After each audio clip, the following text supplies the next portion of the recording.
Hi, in today's tutorial, I'm going to show you how to get a subdomain on the Namecheap website.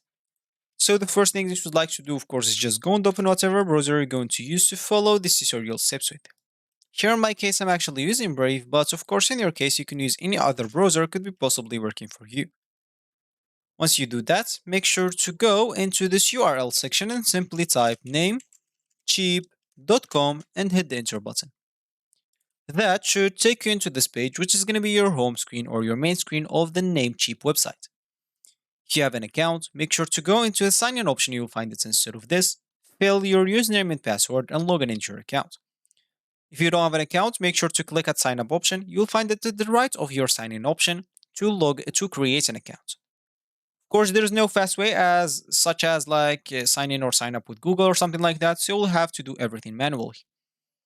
Once you do one of these two options, you will find yourself on the dashboard of your account. So let's just wait for this until it loads and you will find yourself on it. Of course, this is going to be the dashboard. Sorry for the connection problem. Anyway, so as we said, we would like to get a subdomain once we get here.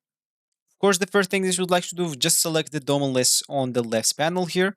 Once you selected that, make sure to locate the domain name that you would like to add or to get the subdomain from. Click at manage of that's like domain name. And once you do that, you will have to select this advanced DNS tab. Once you're here, look for this host records, which is going to be normally the second option. Of course, you will have to click now at add a new record.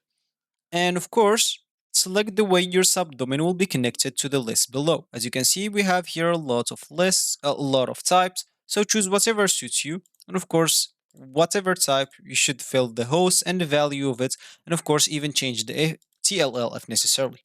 Make sure to save all the changes if you finish. And once you get done, you'll need just to get out and changes will be saved after like 30 minutes or so.